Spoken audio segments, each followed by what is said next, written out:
বলা হয় সম্মান ভিক্ষা চাওয়ার জিনিস নয়, এটা অর্জন করে নিতে হয়।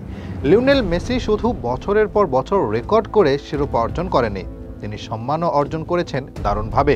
নিজেকে এতটাই উপরে নিয়ে গেছেন, এখন ফ্রান্সও নিজেদের পিঠ বাঁচানোর জন্য মেসিকে ব্যবহার করছে, যাদেরকে হারিয়েই কিনা শিরোপা জিতেছিল মেসির আর্জেন্টিনা।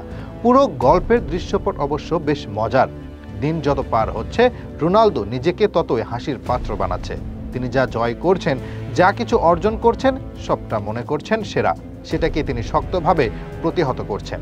কিন্তু সবসময় তো আর নিজের অবস্থান ঠিক হয় না, হচ্ছে না তার ক্ষেত্রেও। দুদিন আগে দেওয়া হয়েছিল গ্লোব সকার অ্যাওয়ার্ড। এই অনুষ্ঠানের ব্র্যান্ড অ্যাম্বাসেডর রোনালদো, প্রতিবারই হোস্টের সাথেই দেখা হয় তাকে।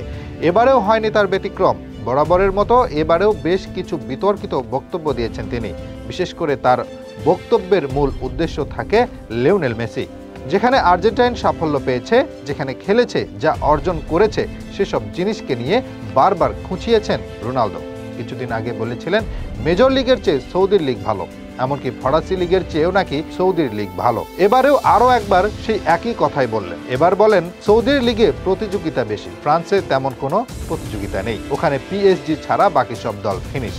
সৌদিতে খেলতে হয় 38, 39, 40 ডিগ্রি তাপমাত্রায়। ফরাসি লিগ নিয়ে তার এই মন্তব্যের কারণ যে লিওনেল মেসি, সেটা বুঝতে অবশ্য রকেট সায়েন্স জানার দরকার নেই, বরাবরই এটার প্রমাণ দিয়েছেন তিনি। মেসির বিশ্বকাপ জয়ের পর যেমন বলেছেন তার বিশ্বকাপের দরকার নেই, ইউরো তার কাছে বিশ্বকাপ। মেসির ব্যালন ডি'অর ও ফিফা বেস্ট জয়ের পর বলেছেন এসব পুরস্কার তাদের মর্যাদা হারিয়েছে। এরকম নানান ধরনের আজে বাজে মন্তব্য করেছেন মেসির সাফল্যের বিপরীতে। তবে এবার রোনালদোর খোঁচা মেনে নিতে পারেননি ফরাসিরা। প্রথমে এএস মোনাকো ক্লাব হতে রোনালদোর বক্তব্যের রিপ্লাইয়ে তারা জানতে চায় আসলে কি বলেছে রোনালদো। এবার তো ফ্রেঞ্চ লিগের টুইটার আরো দারুণভাবে ধুয়ে দিয়েছে রোনালদোকে, সেটাও আবার মেসিকে টেনে এনে। 2022 সালে বিশ্বকাপ জয় করেন মেসি, সেটাও আবার মধ্যপ্রাচ্যে। সেখানে যে বেশ গরম থাকে তা সবারই জানা। রোনালদো নিজেও সেই কথা বলেছে, যে কারণে তার কাছে সৌদির লিগ কঠিন। লিগ 1 ম্যাকডোনাল্ডের পেজ সেটাই মনে করিয়ে দিলেন রোনালদোকে। নিজের সামাজিক যোগাযোগ মাধ্যমে মেসির বিশ্বকাপ জয়ের ছবি পোস্ট করে সেখানে ক্যাপশনে লিখেন, লিওনেল মেসি 38 ডিগ্রি তাপমাত্রায় খেলেছিল। পাশে একটি